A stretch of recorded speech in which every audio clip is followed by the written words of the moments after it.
2, verso 1, diz o texto: chegando de novo em Cafarnaum, depois de alguns dias, o povo ficou sabendo que ele estava em casa.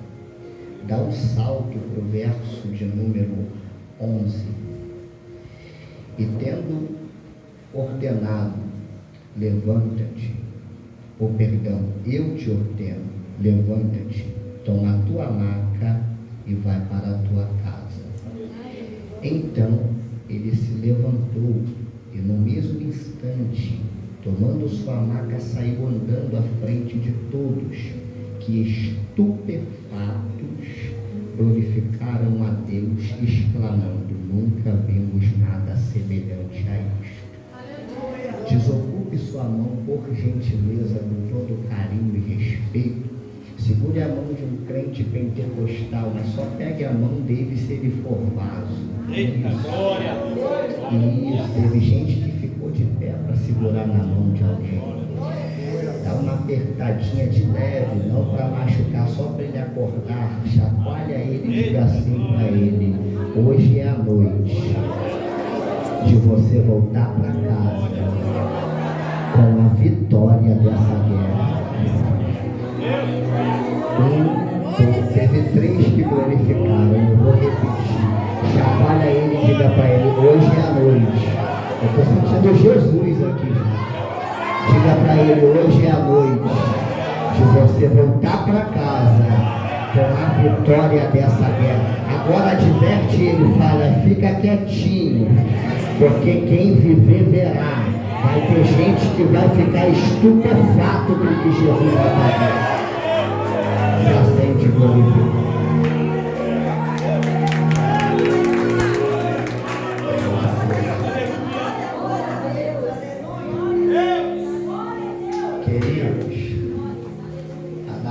A bíblica que nós tomamos por base é um texto bastante familiar do nosso meio gospel. Evangelho de Jesus segundo Marcos. Eu não vou nem apresentar o livro, porque você já deve saber até mais do que eu, sendo ensinado pelo bispo Hélio. Mas o livro é denotado pela teologia como a narrativa pai dentre os 4 evangelhos canônicos. Por alguns eruditos é considerado como o primeiro evangelho escrito. Então é o evangelho também chamado de evangelho guia. E Marcos é bem interessante ao meu ponto de vista, porque ele começa falando de Jesus de uma forma bem resumida, de maneira que logo em seu primeiro capítulo Jesus já está grande fazendo milagres. Só que tem um porém. Para a gente entender aonde queremos chegar, precisamos falar do contexto do texto mencionado. Eu queria iniciar falando sobre a pessoa de Cristo, aquele que João disse que foi o Verbo encarnado. Marcos vai relatar que no capítulo 1, depois de João vir preparar o caminho, Cristo chegar, nascer, crescer e iniciar o seu ministério, Jesus está num ambiente chamado Galileia. Dentro da Galileia, Marcos aponta o destino que Jesus pretende alcançar. E qual é? Cafarnaum. Aonde era Cafarnaum? Cidade marítima nos confins de Zebulon e Naftali, tudo envolto ali do grande mar da Galileia. Então Jesus está na Galileia. O que eu prego é Bíblia. E ele tem a vontade, o desejo e o objetivo de ir para Cafarnaum. Disso estamos entendidos. Jesus está na Galileia e pretende ir para Cafarnaum. Repito para você gravar: Jesus está na Galileia e pretende ir para Cafarnaum. Então Marcos 1,40 vai denotar isto. Só que no meio desse caminho em que Jesus está indo da Galileia para Cafarnaum, aparece um homem na narrativa bíblica com sufixo de leproso. Este leproso, de alguma forma, rompeu a cultura fugindo de um vale dos leprosos ou leprosário, saiu do seu ambiente de vivência, rompeu alguns paradigmas, protocolos, cultura e chegou até Jesus. O texto diz que esse leproso se prostra. A palavra se prostrar aqui no grego é proskinel, que quer dizer se deleitar de toda a sua alma e coração. Então, quando esse homem não somente dobra o seu joelho, porque tem gente que dobra o joelho, mas a mente não é dobrada. Tem gente que dobra o joelho, mas não dobra a alma, não dobra o espírito. Mas esse homem se deleita de coração, mente, corpo, alma. Se tem alguma coisa nele, vai ser dobrado. Isso. E quando ele se dobra, se prostra, do hebraico sacar, que deve a vertente ao mesmo entendimento, ele se prostra e Jesus vê que ele se prostrou. Parece que Jesus olha para ele numa conjectura bem óbvia. Jesus está olhando e dizendo, já que ele rompeu todos os paradigmas que a cultura abrange e se aproximou sem poder se aproximar, agora eu vou tocar nele. Porque se aproximar não pode, imagina tocar. Mas já que alguém rompeu o obstáculo para se aproximar, Jesus toca. Só que tudo acontece depois do toque. Porque Marcos é categórico em dizer que depois que Jesus tocou, isso é Bíblia, Marcos diz que Jesus lhe despediu uma forte recomendação. E que recomendação é essa, pregador? Diz Marcos que a recomendação que Jesus deu é: atenta, não digas nada a ninguém, somente vai até o sacerdote, se apresenta pela ordem de Moisés. O que o texto está dizendo para nós entendermos melhor? Jesus está na Galileia com destino a Cafarnaum. No meio do caminho, o leproso se prostra, ele toca no leproso. Diz Marcos que o leproso instantaneamente, na hora, foi curado. Só que agora Jesus lhe despede com uma forte recomendação: vai até o sacerdote, se apresenta pela ordem de Moisés. Aí o texto diz que esse leproso contradiz a ordem de Jesus. Ao invés de ir até o sacerdote, ele sai gritando por toda a cidade. Marcos é tão categórico que diz, e muitas outras coisas ele falava. Então ele sai gritando, dizendo que foi curado. É alguém que simplesmente não soube conter o ânimo. Mas eu não culpo ele por gritar, eu culpo ele por não obedecer. Silas, por quê? Porque segundo Levítico capítulo 13 e 14, existe uma ordem levitical para todos os leprosos, imundos da época. Eles teriam que despentear seus cabelos, amarrar um pano em sua boca, rasgar suas vestes e sair gritando pela cidade, dizendo: imundo, imundo, eu sou um imundo, para todos verem que eles eram leprosos.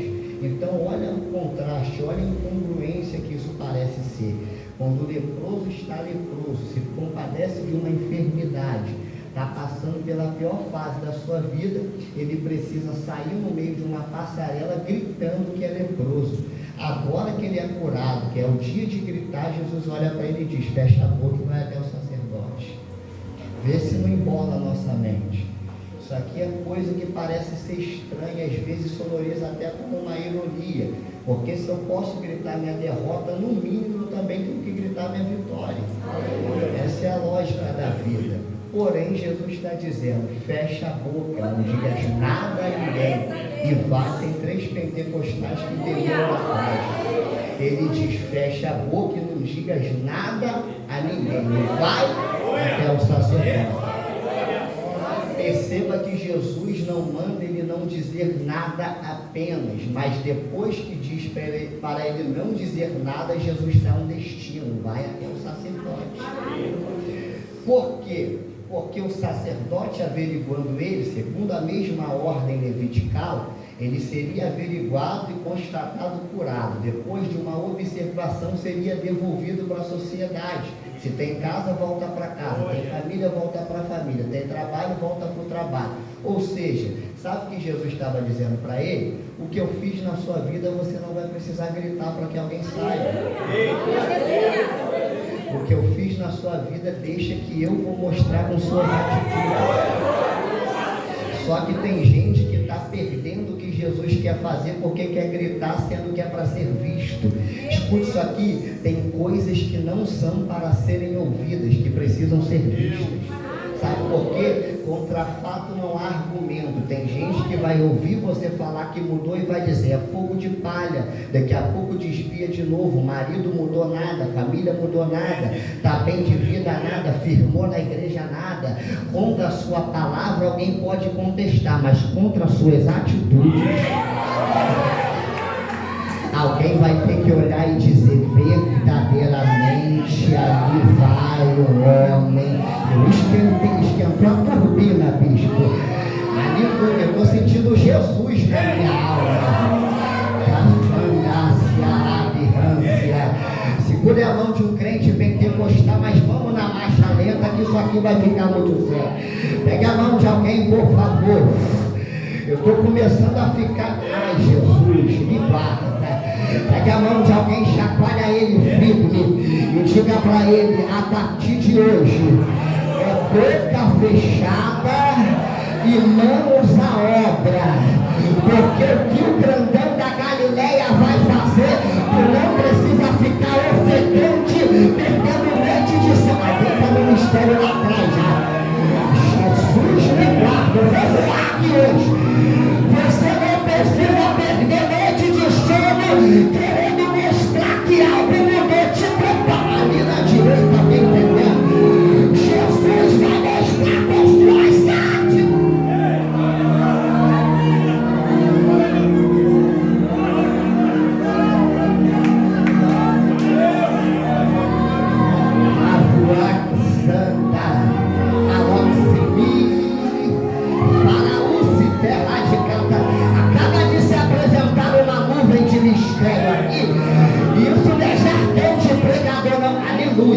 Eu estou sentindo Jesus em mim aqui em cima. Olha aqui na esquerda, bem entendendo. O recado que eu tenho para alguém é simples. Não deixa a tua ofegância tirar palavras da sua boca a ponto de comprometer o teu futuro em Cristo. Tem gente gritando e perdendo com o futuro lindo. Tem gente gritando e botando fora o que Deus vai fazer. Fecha a boca. Deixa que Jesus mora.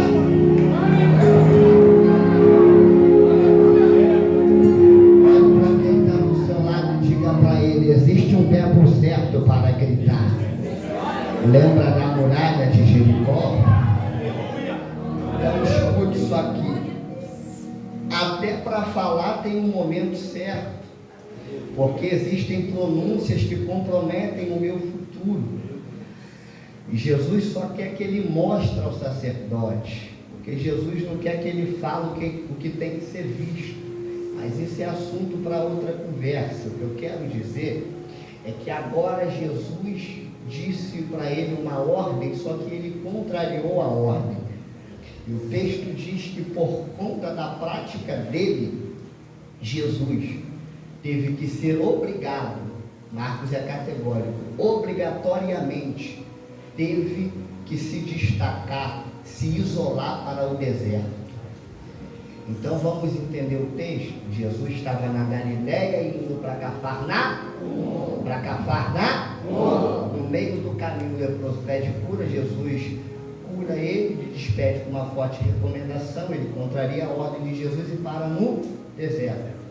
Porque ele gritou que não era para ser gritado e acabou prejudicando a pessoa de Cristo. Agora Jesus está no deserto. Então perceba, Jesus ia para Cafarnaum, mas por meio de um percalço, no meio da caminhada, ele parou no deserto. Só que entende uma coisa, o objetivo dele era deserto, era Cafarnaum, mas por conta de um percalço ele parou no deserto.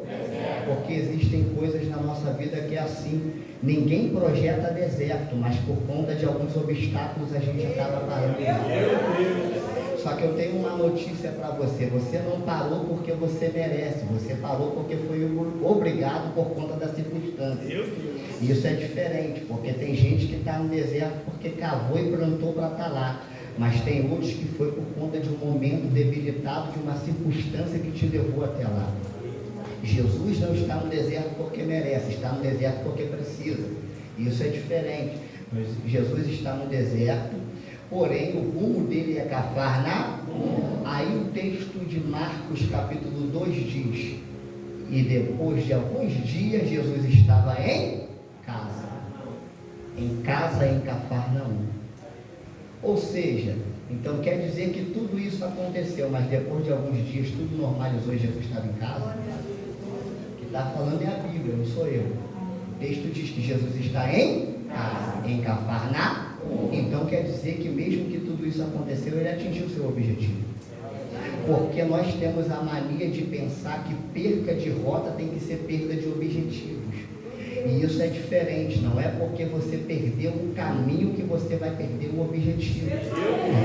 Às vezes o caminho muda, a circunstância te tira de jogada, algumas coisas fogem do teu controle, mas o objetivo precisa permanecer. Tem gente que perde sonho porque sai do caminho, tem gente que deixa de acreditar porque o caminho muda, mas a ordem de Jesus é: o caminho mudou, mas o objetivo não. Segura a mão de um pentecostal, não chama o pregador de chato porque eu sou profeta, agarra a mão dele, chacoalha ele e diga para ele: tudo estava numa turbulência, mas a partir de hoje tudo vai voltar ao normal. Diga para ele: depois dessa noite de domingo, na semana que se inicia hoje, você vai voltar para casa. Sabe o que isso quer dizer? Tudo vai se normalizar. Aleluia. Aleluia. Vai voltar normal. Abre um parêntese para me liberar uma palavra do céu. Levanta a mão de quem está do seu lado bem no alto para mim te ver. Eu vim dizer para alguém que teve gente aqui com lágrimas de sangue escorrendo pelos olhos. Teve gente aqui que entrou toda problemática, depressiva, com a conta até o tutano para pagar. Chegou aqui com a porta fechada, cheio de problemas. Mas Deus me manda te dizer, nessa semana que se inicia hoje, vai tudo se normalizar. Vai levar aqui na frente, alguém entendeu? Na minha direita, aleluia. Eu estou sentindo Jesus em mim. Eu estou em Deus aqui para profetizar. O capeta acaba de perder o reinado agora. Jesus chega. Olha aqui na frente, alguém de perto. Olha lá atrás, andaste varaús de terra.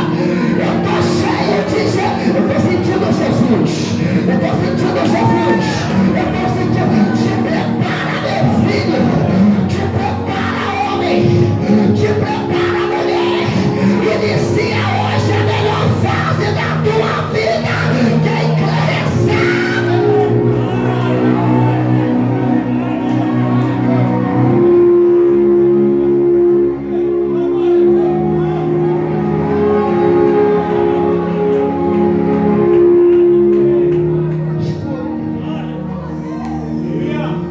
Preciso ser fiel aonde eu pretendo chegar.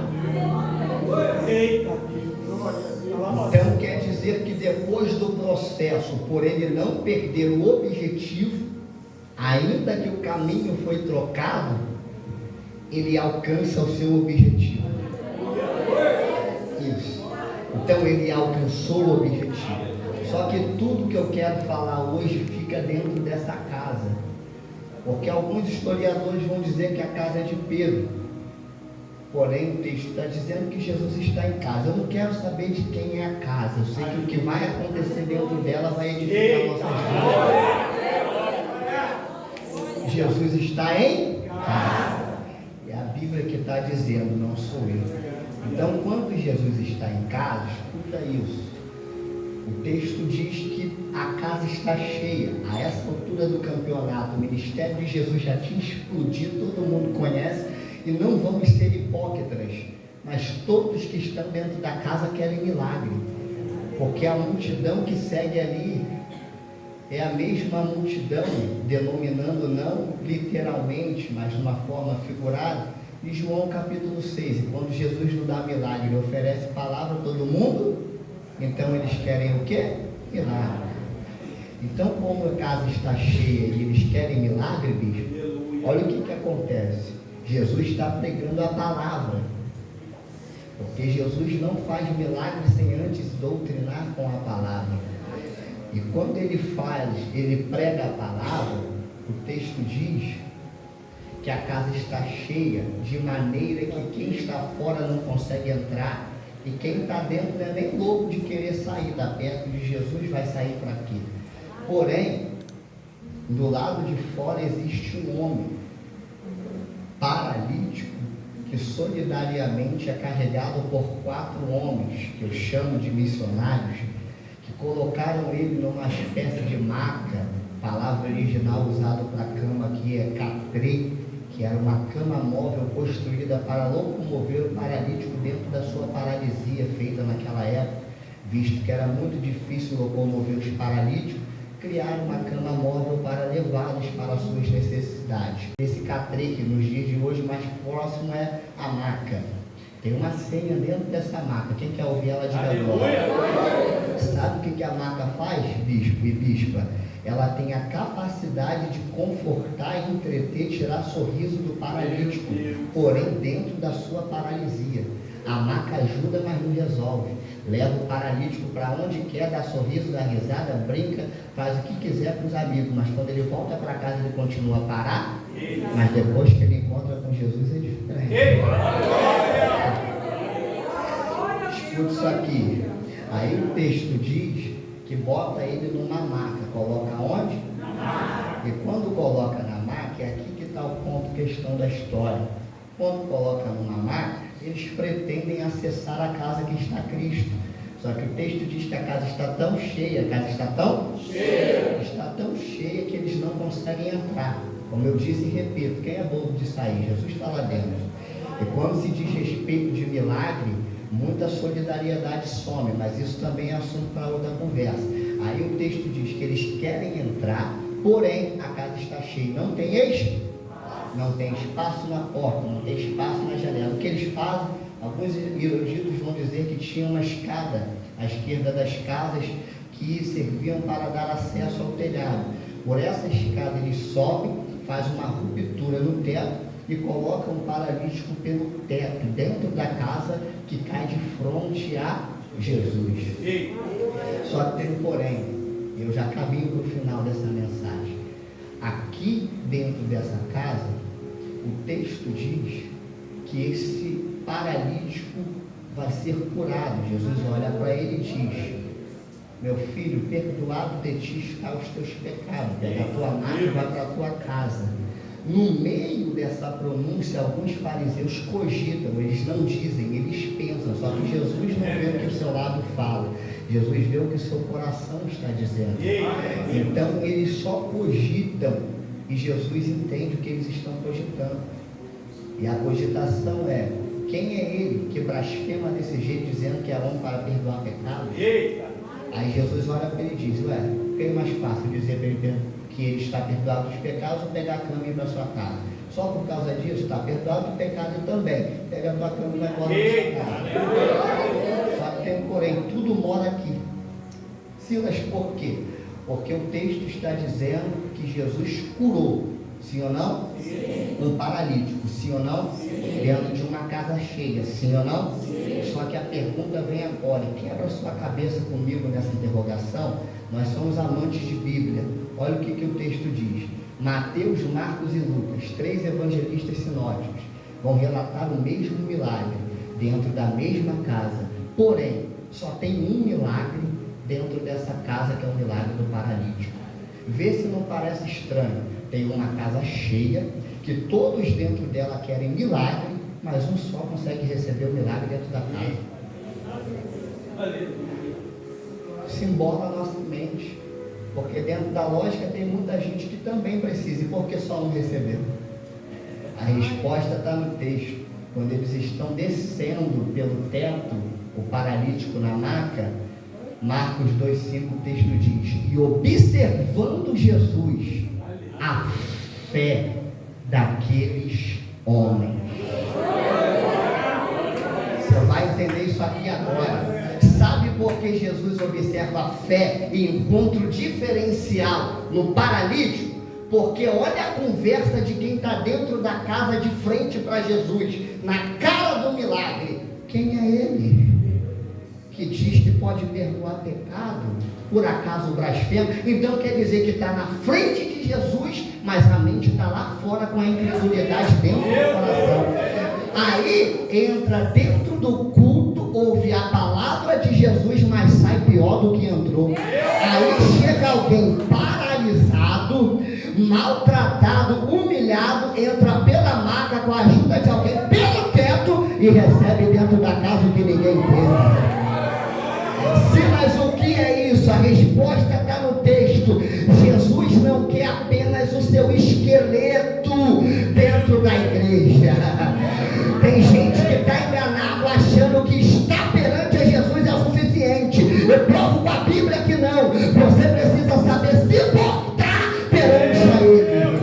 Sabe por que tem gente que entra dentro da igreja, esquenta a cadeira, se deixar o corpo vai sozinho na cadeira? É sempre a mesma. Entra 1 ano, 2 anos, 3 anos, 10, 20, 30, está na mesma cadeira. E pior, está buscando pelo milagre que precisa alcançar o mesmo endereço.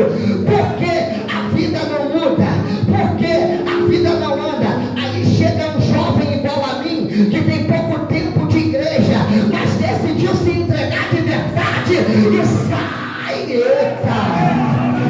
Aleluia!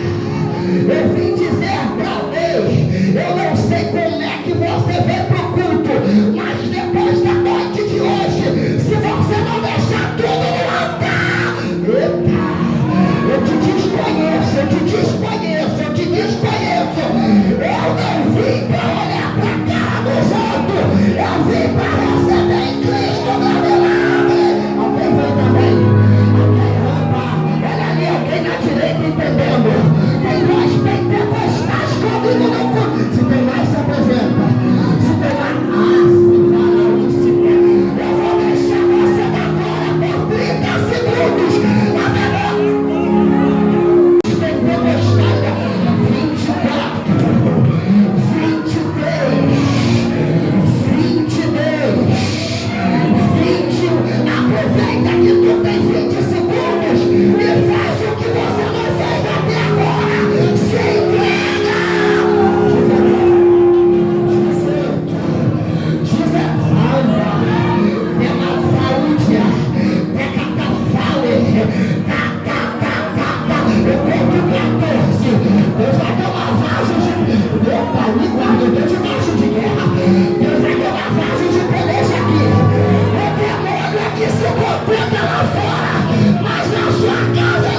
debaixo de pedreiro. Satanás está perdendo freio na família de gente aqui. Se o demônio tivesse você no problema que ele arrumou hoje, nem na tua família ele tocava. Vai dar ruim para Satanás, filho. Vai dar ruim pro capeta hoje. Mas quando tu chegar em casa e botar a mão na maçaneta, o quadro vai estar mudando.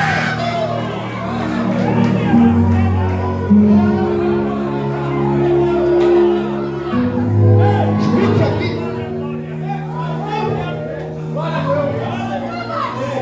Muita coisa vai acontecer.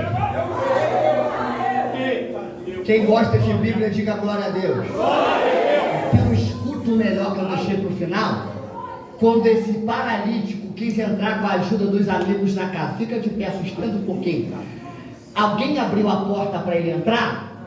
Alguém deu espaço? Alguém deu um jeito para ele entrar? Só que depois que Jesus tocou nele, dele ter entrado pelo teto, por onde é que ele sai da casa?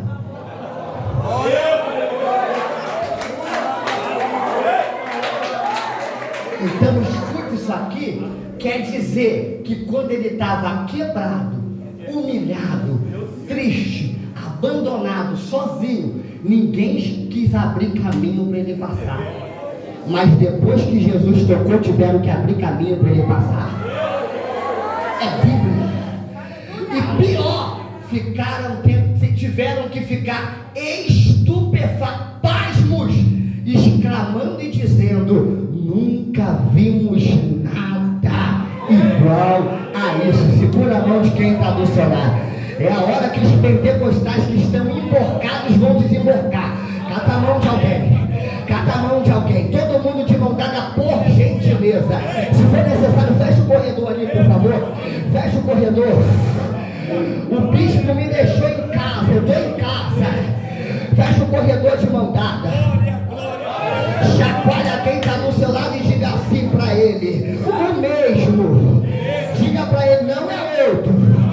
É o mesmo que fechou a porta na pior fase da tua vida, que te bloqueou no WhatsApp te chamando de chata, disse que tu era uma traumatizada, disse que não tinha jeito para tua família, o mesmo que te diz